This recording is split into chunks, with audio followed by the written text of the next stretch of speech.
An increase in benefits capped at 1% comes into force tomorrow. Labour say that the government needed a new economic strategy and a proper work programme to tackle the welfare bill. Well, with me now is Ben Harris-Quinney from the centre-right Conservative think tank Bow Group and George Eaton, political blogger for The New Statesman. Ben, George, thank you very much for coming in. Ben, let's start with you. People have talked about ideology, people have talked about reducing the deficit and the debt. What are the Coalition's welfare reforms really designed to do, in a nutshell? I think it's absolutely to do with necessity. The fact is the United Kingdom can no longer afford a welfare budget that increases year on year exponentially. The Coalition government has to get both the deficit and the debt down. The welfare budget is rapidly increasing to the point that it will be some of the largest contributions that the United Kingdom make in terms of the government's budget, and therefore it has to come down. It should be coming down in a fair way, but it has to come down nonetheless. We'll come to the sort of breakdown of what those benefits go to in a minute. But George, what's the difference then with Labour's repositioning? We've heard Harriet Harman talking about how work should pay, there should be an obligation to work, that benefits should vary according to your past contribution. Is that a recipe for a smaller welfare bill?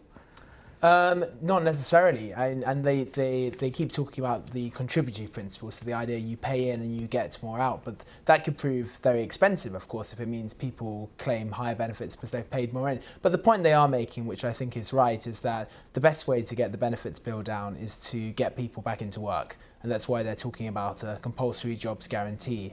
And actually a lot of the measures that the Coalition have put forward have far more to do with politics than policy. They're actually ignoring the real reasons why welfare spending is going up, which is that they're not creating enough jobs, they don't really have a growth strategy, and the challenge of an ageing population. But it does sound like there's an element of fairness that Labour want to reintroduce to the benefit system. But where do you get these jobs from? A compulsory job, where's it going to come from? Yes, but these would be government schemes. They've talked about funding. But that's not a real job, is it? A government created job is not necessarily a real job that will have legs in the yes, real world. I think they recognise the limits of the approach. But I think the idea is that people are doing something in return for their benefits. If they don't take up the job, they lose their benefits, and it gets them back into the habit of working. Obviously, Labour's real aim is to create more jobs in the economy as a whole. Ben, you talked about the need to bring down the welfare bill as a whole, and certainly putting a cap on it might go some way to doing that. But when you think that 47% of benefits goes to pensioners, and we're not talking about taking away pensions from people, aren't we? It's a very small amount of money that can possibly be saved by focusing on benefits cheats or focusing on people who are out of work. So a lot of people in work receive benefits. Yeah, but I mean, you say 47% goes to pensioners, 53% doesn't, and that's a huge amount of money. We're talking about billions of pounds here. But the second largest amount of benefits goes to people who are in work.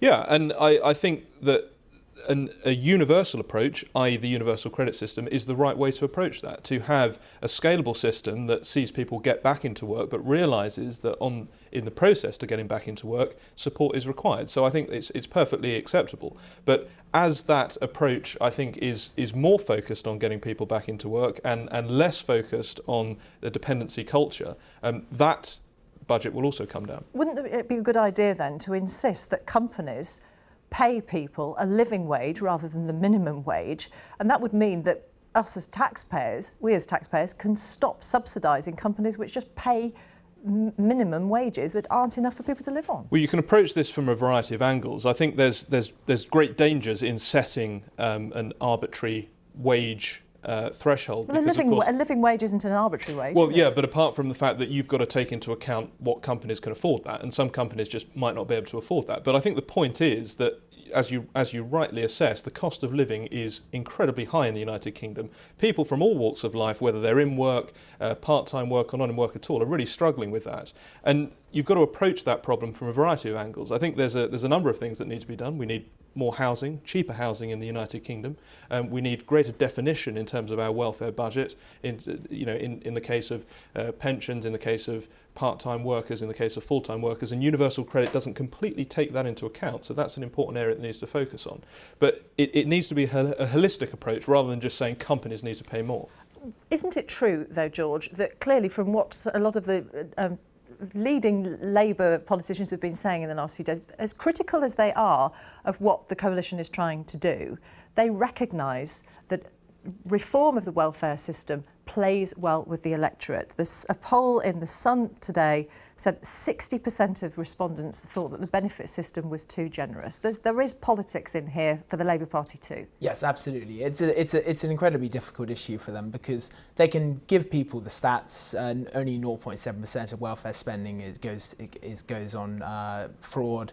And only 10% of the budget is actually spent on the unemployed, but it's the stories that appear in the tabloids in particular that resonate with the public. And the real challenge for Labour, I think, and the way that they can try and get ahead of the Tories is say, look, actually what the Tories are doing, things like the benefit cap, that's only going to save 500 million. That's only a fraction of the 200 billion welfare budget. If we really want to reduce welfare spending, we've got to get more people back into work. We've got to create more affordable housing and also tackle the lack of adequate wages. Everyone's talking about individual contributions, but neither of you have mentioned tax avoidance, interestingly. But clearly, everybody thinks that the welfare system needs some kind of overhaul.